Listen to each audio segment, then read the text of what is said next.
Bismillahirrahmanirrahim. Assalamualaikum warahmatullahi wabarakatuh. Perkenalkan, nama saya Alia Diasmika, Prodi Bahasa Indonesia dari kelompok 2. Baik, di sini saya akan menjelaskan materi saya, yaitu perkembangan teknologi informasi dan komunikasi.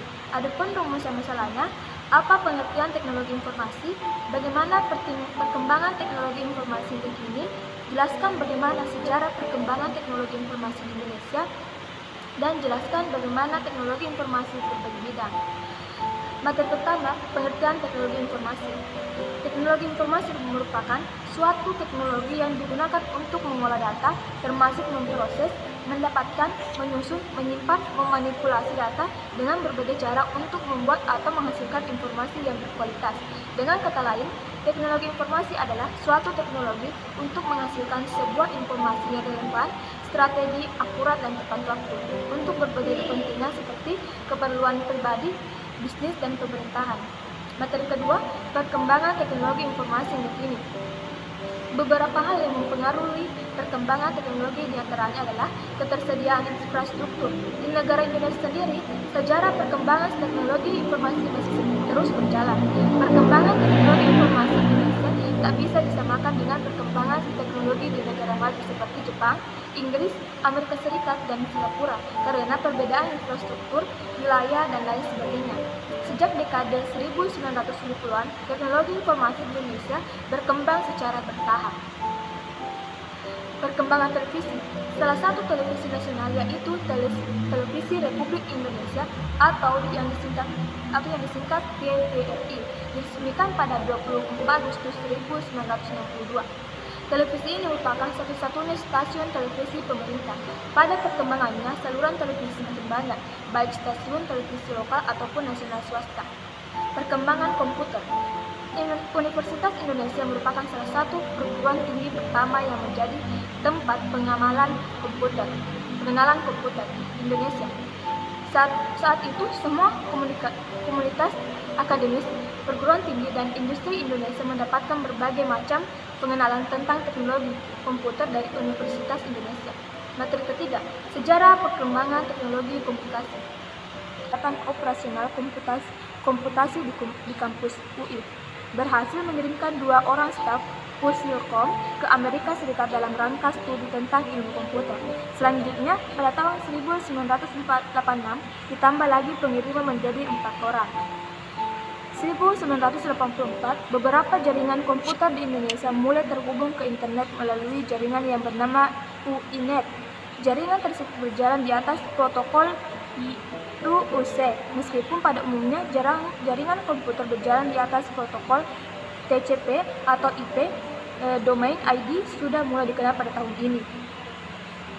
Pada tahun 1986 sampai 1988, pada tahun berikutnya, mulailah terbentuk jaringan berskala besar yang menghubungkan kampus besar yang ada di Indonesia. Beberapa kampus yang terhubung antara lain, mulai UI, ITB, UGM, ITS, Unhas, UT, dan Dirjen Pendidikan Tinggi. Jaringan besar pertama ini disebut dengan Uninet. Server jaringan ini diletakkan di ITB, UI, UGM, dan ITS. Pada tahun 1988 sampai 1989, pada tahun ini, Universitas Indonesia dipilih menjadi gateway internet pertama di Indonesia dan sekaligus dipilih sebagai koordinator pendaftaran domain ID pada jaringan internet berbasis protokol UCC. Pada tahun 1993, pada tahun ini, Fakultas Ilmu Komputer atau Fasilkom UI diresmikan oleh Menteri Pendidikan dan Kebudayaan. Pada tahun ini pula, Indonesia secara resmi terhubung dengan jaringan global menggunakan protokol TCP atau IP dan domain ID sebagai simbol negara. Pada tahun 1994, mulai muncul penyedia layanan internet umum di Indonesia yang bernama Indonet. Pada tahun 1997, kualitas layanan internet berjenis dial UP mengalami kenaikan kecepatan dan yang tadinya hanya 33,6 kbps menjadi 56 kbps. Sejak tahun ini, banyak perkembangan pada dunia komputer dan internet. Setelah tahun ini, semakin banyak penyedia layanan internet beserta variasi program atau layanan internet yang beragam hingga saat ini untuk mendapatkan internet dengan kecepatan standar 10 MB atau S pun bisa sangat terjangkau. Materi keempat, aplikasi teknologi informasi di berbagai bidang. Bidang pemerintahan. Salah satu penerapan teknologi informasi adalah pada bidang pemerintahan. Walaupun pada awalnya penerapan teknologi informasi pada bidang pemerintahan di Indonesia ini kurang populer dan tetapi lambat laun semakin banyak terobosan baru dan pemerintah daerah yang mulai menggunakan teknologi informasi untuk melakukan komunikasi dengan rakyat.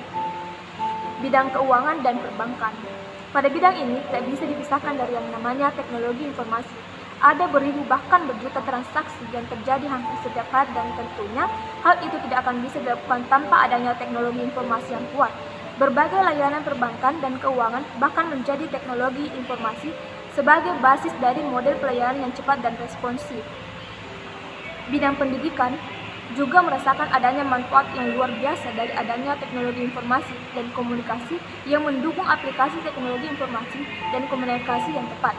Berbagai model pembelajaran bisa dilakukan dengan mudah dan cepat seperti misalnya dengan melakukan pembelajaran dengan bantuan proyektor dan lain sebagainya. Bidang kesehatan. Bidang kesehatan juga bisa merasakan manfaat dari perkembangan teknologi informasi, utamanya dengan cara database pasien yang bisa mendeteksi apa saja jenis penyakit dan riwayat penyakit pasien, siapa saja yang pernah menanganinya dan bagaimana penanganan yang dilakukan dan lain sebagainya. Bidang bisnis.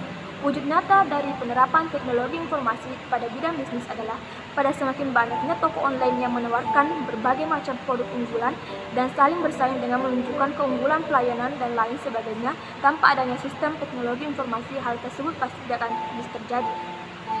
Adapun kesimpulan materi saya itu, TIK adalah aplikasi dan layanan media yang memungkinkan pengguna untuk mengakses, mengambil, menyimpan, mengirim, dan memanipulasi informasi dalam bentuk digital.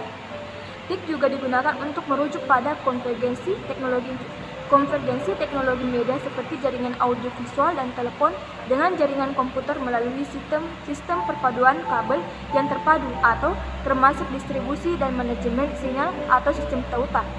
Teknologi informasi dan komunikasi sendiri adalah bidang yang memiliki jangkauan luas. TIK secara eksistensinya berkaitan dengan teknologi komunikasi dan bagaimana hal itu berdampak pada bidang usaha manusia lainnya. Baik, itulah kesimpulan dari materi saya. Saya selaku ahli fisika mengucapkan apabila ada kekurangan mohon maafkan. Sekian dan terima kasih. Wassalamualaikum warahmatullahi wabarakatuh.